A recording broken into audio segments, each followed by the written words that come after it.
सतीश माना जी, बहुत बहुत स्वागत है आपका। I am sorry, is it debate with some other person? नहीं, मैं आपको पूरा समय दे रहा हूं, मैं डिबेट बाद में करूंगा क्योंकि थोड़ा सा डिबेट में हूं क्या मेरा? सतीश माना जी, मैं आपको पूरा समय दूंगा, बात आप ही से करूंगा, फिर डिबेट पे जाऊंगा। सतीश माना जी, पहला सवाल आपसे, औद्योगिक विकास की रफ्तार को तेजी के साथ बढ़ाने की जरूरत है क्योंकि कोरोना काल में हमने ये देखा कि दूसरे राज्यों से जब मजदूर लौट रहे थे तो बहुत दर्दनाक तस्वीर थी और यही सबसे बड़ी समस्या है कि वो काम के लिए दूसरे राज्यों में जाते हैं। क्या योजना है इसके लिए? देखिए, ये उत्तर प्रदेश के लिए विगत कई दशकों से दुर्भाग्य की बात थी कि यहाँ की जो सरकारें थी वो व्यक्तिगत स्वार्थ के लिए काम करती थी। उत्तर प्रदेश की जो एक छवि पूरे देश और दुनिया के अंतर्गत बनाई थी वो एक नकारात्मक छवि थी। लोग उत्तर प्रदेश को 2017 से पहले अपहरण वाला प्रदेश मानते थे, लॉ एंड ऑर्डर से ग्रस्त प्रदेश मानते थे, भ्रष्टाचार का प्रदेश मानते थे, जातिवाद का प्रदेश मानते थे, विघटनवाद का प्रदेश मानते थे, सांप्रदायिकता प्रदेश मानते थे। माननीय योगी जी के उत्तर प्रदेश में मुख्यमंत्री बनने के पश्चात उत्तर प्रदेश की छवि को चेंज करना एक सबसे महत्वपूर्ण बात थी। सबसे पहला काम था कि लॉ एंड ऑर्डर को दुरुस्त करें और लॉ एंड ऑर्डर को जिस प्रकार से हमारे माननीय मुख्यमंत्री जी ने दुरुस्त किया, जो ऐसे लोग जो व्यवस्था से ऊपर अपने आप को समझते थे, आज उनको समझ में आ गया कि कानून से बड़ा कोई भी नहीं हो सकता और कानून ने अपना काम करके उनके मंसूबों को ध्वस्त करके उनके साम्राज्य को ध्वस्त करने का काम किया, जिसके कारण लोगों में ये विश्वास पैदा हुआ कि उत्तर प्रदेश एक महत्वपूर्ण डेस्टिनेशन है प्रगति के लिए, विकास के लिए, इंडस्ट्रियलाइजेशन के लिए। आज लोगों को समझ में आया कि उत्तर प्रदेश की जनता के पूरी रूप से सुरक्षित है और प्रदेश प्रगति के पथ के ऊपर आगे बढ़ेगा। प्रदेश की राजनीतिक दिशा को और दशा को बदलने का काम माननीय योगी जी ने किया, जैसे देश में राजनीतिक दिशा और दशा बदलने का काम आदरणीय मोदी जी ने सबका साथ और सबका विकास कहकर किया।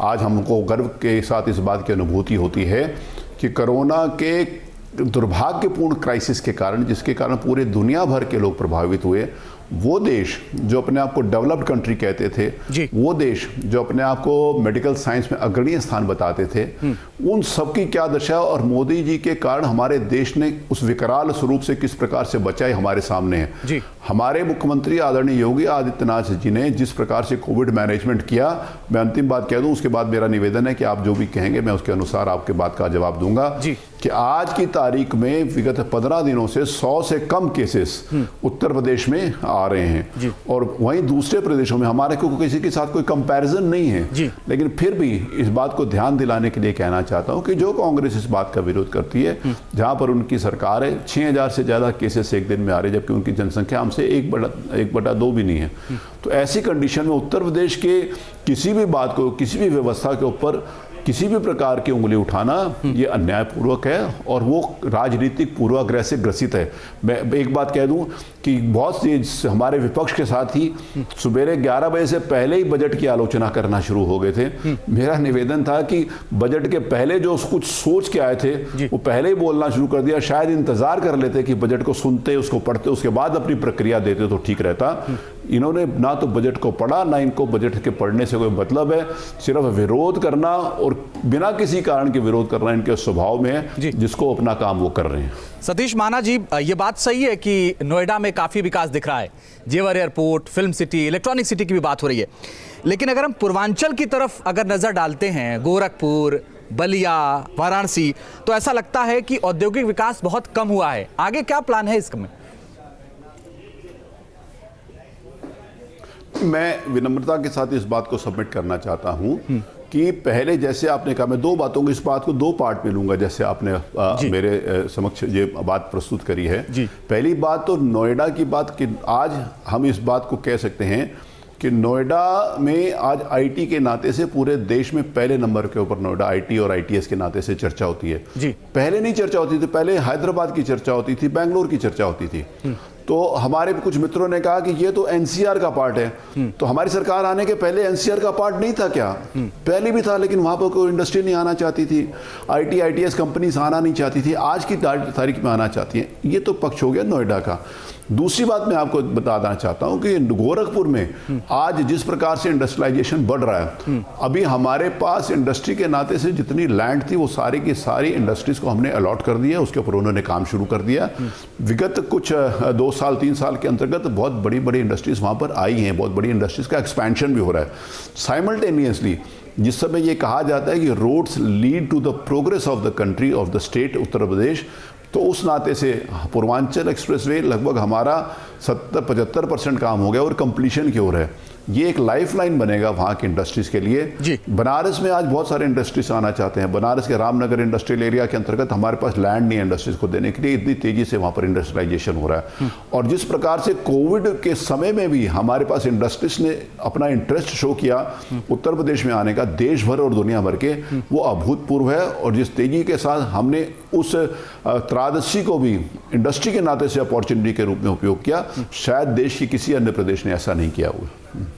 लेकिन मेरा सवाल वही है सतीश महाना जी कि गोरखपुर को अगर हम देखते हैं, बलिया को देखते हैं, पूर्वांचल में तमाम जिलों को देखते हैं, तो विकास की रफ्तार बहुत धीमी है। आपने गोरखपुर का जिक्र किया, मैं गीडा का जिक्र करना चाहता हूँ। ये बात सही है कि आपकी सरकार आने के बाद बहुत सारी चीज़ें बदली हैं वहाँ, लेकिन गीडा में बहुत ज़्यादा हालात बदले नहीं हैं और वहाँ विकास को लेकर के, औद्योगिक विकास के नाते कुछ बदल नहीं रहा है।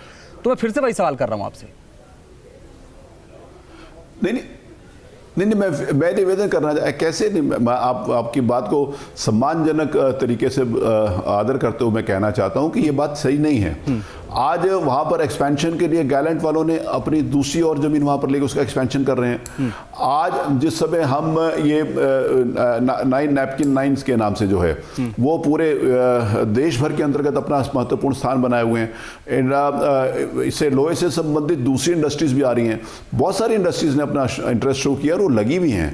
पहले गोरखपुर इंडस्ट्रियल एरिया जिसको हम गीडा कहते हैं वो उसका कोई महत्व नहीं था, लेकिन आज माननीय मुख्यमंत्री योगी आदित्यनाथ जी के नेतृत्व में पूरा प्रदेश प्रगति कर रहा है। और गोरखपुर में तो अब लोगों को एक सेंस ऑफ सिक्योरिटी है, लोगों को एक विश्वास है कि मुख्यमंत्री जी के रहते हुए उनके संरक्षण में गोरखपुर इंडस्ट्रियल एरिया जिस प्रकार से डेवलप कर सकता है उसके नाते से लोगों में उत्साह है। पहले वहां पर सुविधाएं नहीं थी, एफ्लुएंट ट्रीटमेंट प्लांट नहीं था, हमारी सरकार ने उसके लिए पैसे दिया और स्थापना से हमने उसको पैसा दिया। इंडस्ट्रियल एरिया को डेवलप करने के लिए और उसमें इंफ्रास्ट्रक्चर फैसिलिटीज डेवलप करने के लिए बहुत तेजी से काम गोरखपुर इंडस्ट्रियल डेवलपमेंट अथॉरिटी के अंतर्गत हो रहा है। ठीक है सतीश महाराज, एक सवाल और आपसे। अखिलेश यादव ये कह रहे हैं कि योजनाएं तो सब पुरानी है। मैं कीर्ति जी 1 मिनट में आ रहा हूं आपके पास, और मैं सतीश महाना जी से चाहूंगा कि एक सवाल कम से कम विपक्ष का जब भी जवाब दे दें वो। लेकिन सतीश महाना जी, अखिलेश यादव ये कह रहे हैं कि आप सिर्फ फीता काट रहे हैं, उनकी योजनाओं पर अपना नाम चिपका रहे हैं, आपने कुछ नया नहीं किया है। तो मुझे इस बात को मेरे को, क्योंकि अखिलेश यादव जी मुख्यमंत्री रहे हैं उत्तर प्रदेश के, व्यक्तिगत रूप से मैं उनका बहुत सम्मान करता हूं। मैं उनसे पूछना चाहता हूं कि सैमसंग डिस्प्ले यूनिट के बारे में सोच भी सकते थे क्या, जो कोविड क्राइसिस के बाद चाइना से शिफ्ट होकर उत्तर प्रदेश में आई। मैंने कहा क्या ये सोच सकते थे क्या कि डेटा सेंटर भी उत्तर प्रदेश में बन सकता है। जिस समय 2014 में इस देश के प्रधानमंत्री श्रीमान नरेंद्र मोदी जी बने और इसमें इलेक्ट्रॉनिक आईटी के अंतर्गत जितनी बड़ी क्रांति आई, तो ये विधानसभा में कहते हैं कि ट्वीट किसको कहते हैं, 2 लोगों को चोंच लड़ाना ट्वीट कहते हैं। आज ये सब बातें ट्वीट से करते हैं। मैं केवल इनसे इस बात को पूछना चाहता हूं कि अगर कोरोना क्राइसिस में ऑक्सीजन की कमी हुई, आइनॉक्स कंपनी जिन्होंने लगभग 4 गुना प्रोडक्शन अपना लिक्विड ऑक्सीजन का बढ़ा दिया, क्या ये उस समय की बात इनको पता था क्या कि कोरोना क्राइसिस होने वाला है? क्या ये बताएंगे कि ब्रिटानिया की यूनिट बाराबंकी में जिनको अभी इन्होंने जमीन खरीदी और अब उसके ऊपर लगाना चाहते हैं, क्या उस समय आई थी? पहली बात तो ये तथ्य से परे है। दूसरी बात मैं यहां पर एक और जोड़ना चाहूंगा कि अगर ये कहते हैं कि इनकी योजनाएं थी जो हम आगे बढ़ा रहे हैं, तो इनको विधानसभा में खड़े होकर हमें धन्यवाद देना चाहिए ये कहते हुए कि हमने योजनाएं चालू करी थी, हम नालायक थे, उसको पूरा नहीं कर पाए, आपने उन योजनाओं को आगे बढ़ाकर पूरा किया, आपको बहुत बहुत बधाई। इनको तो होर्डिंग्स लगाने चाहिए बड़े बड़े कि आपको बधाई कि हमारी योजनाओं को आप पूरे करते हैं। विरोध किस बात का कर रहे हैं? ठीक है सतीश महाना जी, इतना बड़ा बजट है अब तक का सबसे यूपी का, और आप कह रहे धन्यवाद देना चाहिए। मैं आपकी परमिशन के साथ आपको डिबेट का हिस्सा नहीं बनाना चाहता, लेकिन विपक्ष को सवाल है, एक सवाल उनका ले लेता हूं। मैं चाहता हूं कि आप उनका जवाब जरूर दीजिएगा। कीर्तन जी पांडे, सवाल उठा दीजिए, आप बोलिए क्या कह रहे हैं, सवाल पूछिएगा प्लीज। एक सवाल ले लीजिए। देखिए अंजित 2-3 बात उत्तर प्रदेश के वरिष्ठ कैबिनेट मंत्री सतीश महाना जी ने एक बात सीधा सवाल पूछे पहली मंत्री बात जी से। उन्होंने कहा, नहीं, कानून नहीं, व्यवस्था कीर्ति पांडे जी की सीधे सीधे उसको सवाल पूछे आप कैबिनेट मंत्री जी से, दो तीन बात नहीं, सवाल पूछे सीधे। नहीं, मैं सीधे पूछ रहा हूं, मैं अंजीत सीधे पूछ रहा हूं, क्या हाथरस के अंदर कानून व्यवस्था दुरुस्त थी? जो उत्तर प्रदेश सरकार के मंत्री और बजट पे बात करिए ना, क्या कीर्ति पांडे जी, यही तो दिक्कत है, यही प्रॉब्लम है। बजट पे बात करिए ना, बजट पे बात करिए। कीर्ति पांडे जी आज बजट पे चर्चा कर रहे हैं। अंजीत मैं बोले ना, बजट पे बात करिए। अंजीत महाना जी ने कानून व्यवस्था की बात की, तो मैं कानून व्यवस्था बजट पे बात करिए प्लीज। बजट पे बात कर रहा हूं, बजट पे बात करिए प्लीज, बजट पे सवाल करिए। दुग्ध समितियों के 2 साल से पैसे बकाए हैं। हाँ, मैं बजट की बात कर रहा हूं। ओके, मैं बजट की बात कर रहा हूं अंजीत। 2 साल से दुग्ध समितियों के पैसे बकाए हैं। इस बजट में कोई व्यवस्था दुग्ध समितियों के भुगतान का नहीं है। ओके, ठीक है। गन्ना किसानों के बकाए के भुगतान का कोई, सतीश माना जी, दुग्ध समितियों के 2 साल से बकाए पैसे हैं, इस बजट में उस राशि के भुगतान का कोई प्रावधान नहीं है। ओके, ठीक है, अब जवाब सुनिए। स्कूल नौजवानों को ओके सर, ओके, उसका इस बजट में सतीश जी बोलिए। मैं ये निवेदन बोलिए। मैं ये निवेदन करना चाहता हूं कि गन्ना भुगतान जितना विगत 5 वर्षों में हुआ था उतना 1 साल में हो रहा है। गन्ने की उपज और उसकी यील्ड 2 गुनी हो गई है।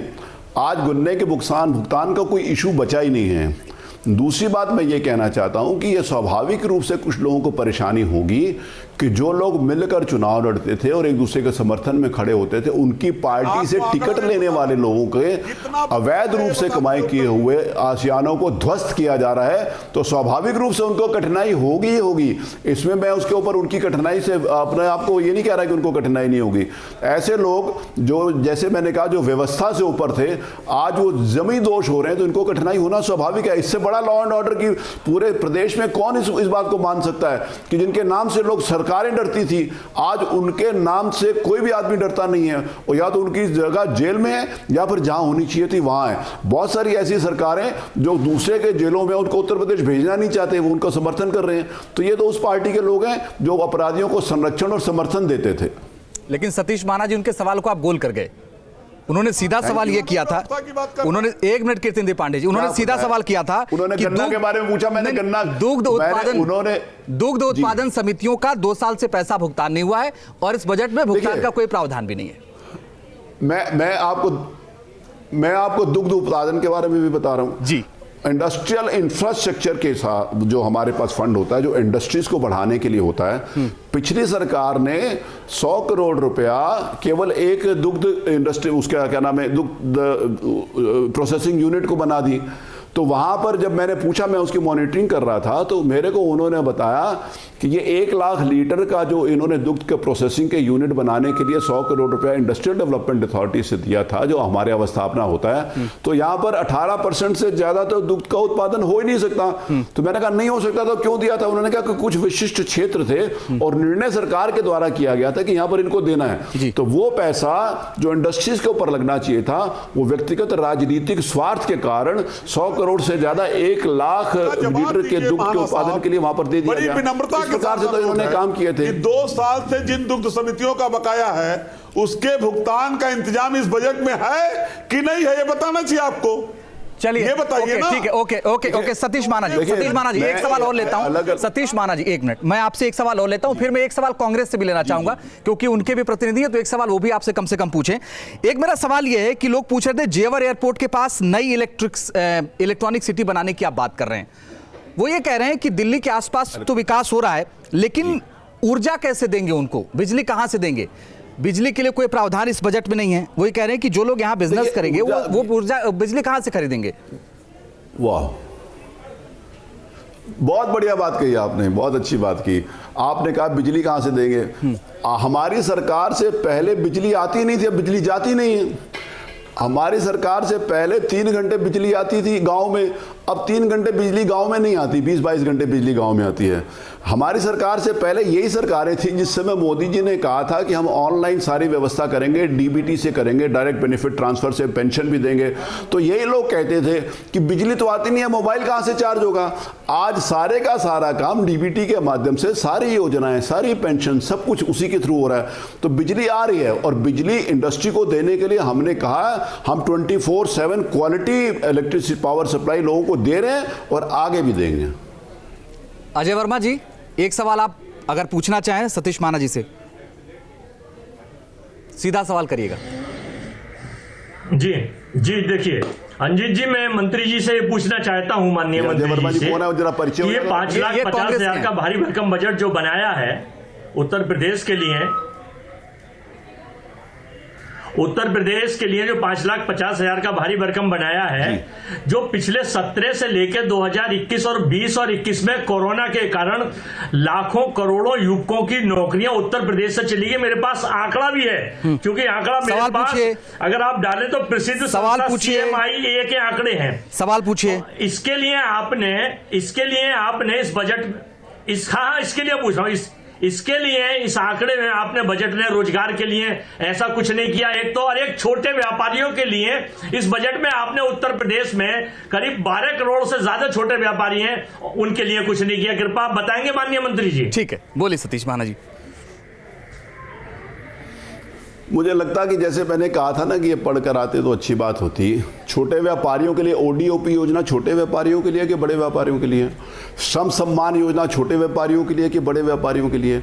ये सारी के ODOP के लिए भी बजट में व्यवस्था करी गई है, श्रम सम्मान योजना के लिए भी करी गई है, विश्वकर्मा सम्मान के लिए भी करी गई है। जो हमारे छोटे से ये जो हुनरमार कारीगर लोग होते हैं, जो कारपेंटर हैं, जो प्लम्बर हैं, इनके लिए पूरी की पूरी किट देकर इनको हैंड होल्डिंग करने की बात ही है। ये छोटे व्यापारी हैं। इन्होंने कांग्रेस के द्वारा, देखिए कांग्रेस इस प्रदेश में इररिलेवेंट हो चुकी है, इनका किसी भी प्रकार का कोई बचा नहीं है। अब ये अपना एक आधी सीट जो रायबरेली की बची है, अगली बार उसको बचाने का प्रयास करें, बाकी सब कुछ छोड़ दें, हम प्रदेश की चिंता की और बजट की चिंता कर लेंगे। Thank you. एक सवाल और सतीश माना जी, ODOP और MSME को बड़ी सफलता मिली है, आगे बढ़ाने का क्या प्लान है? आगे बढ़ाने के लिए प्लान है। अभी मैं आपको बताऊं, हमारे पास जो स्पिनिंग मिल्स ये बंद छोड़ कर गए थे, जो स्पिनिंग मिल, आपको पता है कि उत्तर प्रदेश में जो स्पिनिंग मिल्स थी सारी की सारी कई दशकों से बंद करी थी। हमने उस लैंड को भी रिवाइव करने के लिए और इंडस्ट्रियलिस्ट को देने के लिए हमने उसमें 100 करोड़ रुपए की व्यवस्था इस बजट में करी है। इसी बजट में आज घोषणा हुई है। जो ये बंद कर गए थे हम उनको चालू कराने की व्यवस्था कर रहे हैं, तो इससे बड़ी बात और क्या हो सकती है?